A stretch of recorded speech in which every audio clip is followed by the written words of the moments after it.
guys, welcome back to my YouTube channel. My name is Amanda Silver Sister and thank you so much for tuning in. So I am going to talk today about a comment that one of my subscribers left for me and she wanted me to chat about. So I absolutely love when you leave your questions. And this really is about talking about the increase of representation of women with silver hair in magazines and adverts and what I think about that. And so I actually have quite a bit to say about that, so excited. So if you're brand new here, just please hit that subscribe button. And I love it when you guys leave comments. It really helps the videos to get pushed out a bit. So if you could do that, that would be fantastic. My favorite subscribers are all of you that watch to the very end. You know that. I always make jokes about it, but I really appreciate it. So thank you so much. So before I get started with the question, I'm actually just doing this on my bed for a reason. So I just did a whole reel on Instagram about how I styled my bed because decor and me that's not my strong suit. But I bought this beautiful coverlet from Amazon and I love it. So I thought, you know what, I just did all that work. I'm all sweaty. And then I made a whole video and I looked and it didn't take. And I had made the whole bed, so I had to do it all over again. So I thought, you know what, I'm going to throw it on here as well as a backdrop. So at least my efforts were not in vain, but it's a great coverlet if you're interested. I do have an Amazon storefront and it is linked on here, and I will put this under home decor, I think. So anyways, let's talk about the topic at hand. So I'm going to read you the quote, and I took a screenshot, so I'm hoping that I can just put it up here as well. So the question was, what do you think of the trend for older gray models that we are seeing? I can definitely see the increase of interest, especially in TV adverts and magazines, not just in the UK, but globally. It's something to consider, isn't it? I think I would really, so this particular subscriber, she said, I think I would really enjoy it. Actually, you're going to see her on there, so I hope it's okay that I actually say who you are. I'm working on my fitness and body shape, and I have something to say about this part too. So maybe in a few years, I could look into it. There are several agencies that specialize in just gray hair models. Have you ever thought about this? So absolutely, I have thought about this and I've actually experienced some of this myself. So I think what it is that generally before, so women were basically, the market for women was really to make us fearful of aging and fearful of our gray hair and fearful of our wrinkles. And so there was a big plug and a big push by probably a lot of male-driven marketers, back in the 60s or the 50s even, about dyeing our hairs and not letting the gray show, and anything you could do to stay younger. And I think this generation of women, we're done with that. We're fine with our gray hair. We're fine with our wrinkles. I mean, not everybody. I mean, there are definitely some people who will do whatever it takes to avoid any signs of aging, but there is a large population now that have really embraced their age, own their age, feel beautiful at their age, and they actually see aging as a privilege, and wrinkles are not anything to fear, but just to embrace. So I think one of the things that has shifted there is that we now represent a niche market. And generally speaking, I always talk a bit in general terms about this stuff, but generally speaking, I'm 50, so I am at my top earning years, or if we are a little bit older than 50, we might be retired, but we may have some expendable money in this stage of our life. So we are an awesome group to be trying to reach out to in a marketing perspective. So absolutely, I agree with you that this new upsurge in that is because the marketing world is seeing that there is this big, there's just this new wave of acceptance from women regarding their aging. So they need to market towards us. And so for your point, I actually have something specific that I want to say. You say that you're getting into fitness and your body shape, so maybe in a year's time, but I would challenge you not to wait.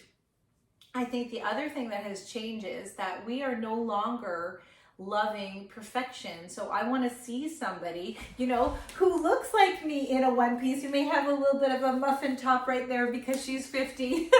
And I didn't have that before. And I want to see a full figured woman. I want to see a woman with boobs, in her yoga outfit or doing fitness.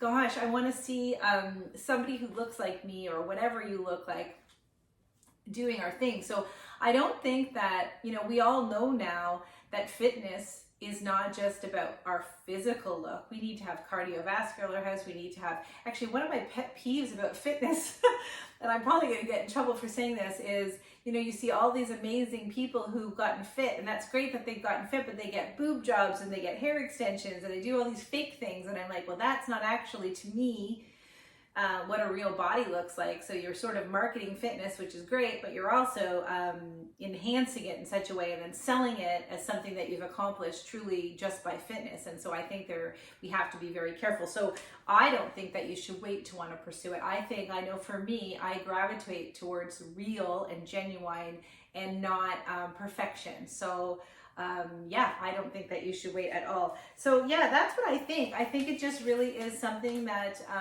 we have a lot of power this stage in our lives now, because we represent a powerful population of women.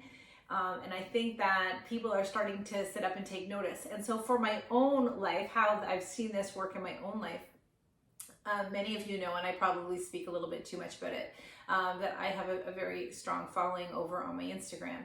And so I am getting reached out to by people and companies, and they want me to represent their products because of my gray hair. So I actually had a company that I'm working with right now. I'm waiting for their products to arrive, and they wanted me to do their it's actually, I can tell you what it is. So it's actually like an eyebrow stamper, and it's like a dark gray, and I'm like, so like, I can't wait to try it because I have huge eyebrows and I can't imagine wanting to use gray, but they wanted me to try it because of my gray hair. And actually I did a UGC, which means it's like a video you make for a company, and I don't have to post it on my social media, but almost like you make a commercial.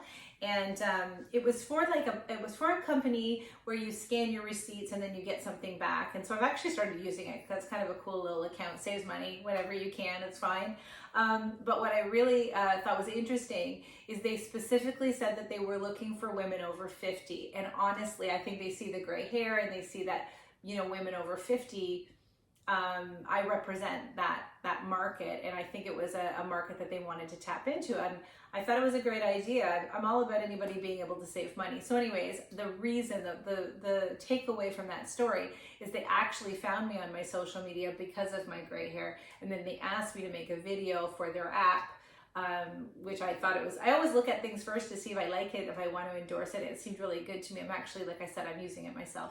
But I think they really saw this market as, you know, we are really good with our money generally. We have the money but we're not, you know, frivolous with it. So we know the value of money, but they wanted that product represented by somebody my age. So normally you would see, you know, a 25-year-old or a 30-year-old. And also, I'll tell you, so I don't like the term anti-aging, I'm pro-aging, but if I see one more advertisement for skincare products that are, whether they're pro-aging or anti-aging, but generally it's the anti-aging ones, and it's this 30-year-old woman trying to sell me moisturizing cream, I don't want it. I had different skin at 30 and my skin didn't have any of the wrinkles that I have now, so what I want to see is a woman my age whose skin looks really good, and I want to see that your product is probably not making my wrinkles disappear, but it could be hydrating my wrinkles, or it could be making my skin look healthy. I am all about that. I think at this age we aren't stupid. We know what our own trajectory has been. We know what things have looked like on us. We know what works, what doesn't work. We're open to learning new things. We understand like there's this whole natural bunch of products and clean products and things like that. We want to use things that are effective.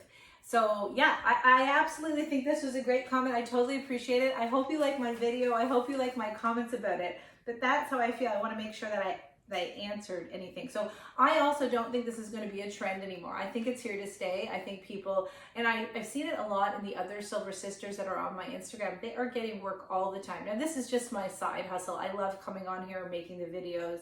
And anything I make on Instagram, I mean, I still work full time, but I think there are people, especially, I'm not a model, I'm like 5'3", but there are people who that's their industry, and I think generally in the past, actresses and models, I mean, that was their career. I think that they were finding in their 50s, they weren't getting as much work, but I do think that is starting to change. Yeah, and I am seeing also a lot of representation in the advertisements and in magazines. So yeah, I think it's wonderful that you want to get into it as well, but I encourage you, don't wait. We are always pushing off to tomorrow what we could do today. We are always looking, you know, to be perfect or wait until, and there's no time like the present. Absolutely. I think you should just do it. So anyways, that's my video for today. Thank you guys so much for tuning in. I'm trying to get back on here. I'm trying to get more consistent. And so every other Friday I'm off. So worst case is I'll be making just a video every other Friday, but I will try and come on here. But you guys are watching my videos so much and I really appreciate it. So if you have any other questions, I saw another comment where somebody wanted a list of all my purple shampoo products and all the products I use for my hair. So I am going to actually redo that video because I have found some more products that I really like. I'm currently using a new purple shampoo and conditioner. I've only used it twice. I like to use things for a little bit, but I really, really like this product. So I will probably do another video. I'll talk about that product, and then I'm gonna try these eyebrow stamps because I don't know if you're like me. I'm down with the white hair. I am not down with the little whites that are coming through my eyebrows. So I'm really curious what the stamper does. But yeah, I'll do another product video maybe next time for you. Okay guys, thanks so much. I hope your gray hair growth is going well. Hang in there. It can be a struggle, I know. It took me 18 months from start to finish. And for those of you that don't know, what I did is I did the gray blending, which means that I had really dark hair, and so I lightened it and then I let it grow, and then that process became equally as frustrating because I felt like my hair looked so yellow and I was so happy for that to grow up, but it wasn't quite as hard of a struggle as the brown demarcation line for me, so that was a little bit tough. But looking back now, I wish I would have just done that because I love watching the Silver Sisters that are so bold and doing that demarcation line. I love watching their confidence, and they're kind of like, you know, they don't care what other people think. So anyways, but yeah, so hang in there. You're gonna love it. I am right now in the process of deciding, I gave myself summer to grow up my hair because I think we always want what we don't have. So I did short already. I did cut it short to grow it gray. Now I want to do long, and I think there's also this kind of spot where you're starting to grow out your hair where it gets a bit awkward looking, and I think that's where I am. So I think I just got to plug through it, and then I just really would like to see it a little bit longer. So what I did is I said to myself, I'm not cutting my hair till the end of summer, which we're almost there. I think next week I have to get some headshots for work because I have a new job, which I'm loving, by the way. So I think I might just go get some layers put in here just to kind of frame my face a little bit, and maybe just a little bit of an inch off here to keep it healthy. And I'm going to just keep growing. I just want to see what it looks like super long. Okay, so anyways, that's it for today, guys. Thanks so much for tuning in, and we will chat soon. Leave comments in the down below as to what you want my next video to be about. No, I'm going to do products, but if there's something else you want me to talk about, leave it down there, because you know me, I go all over the place in these videos, so I can do the products and still answer your questions. So leave it down below. Okay, take care, guys. Oh, it's a long weekend. Have a fantastic Labor Day weekend.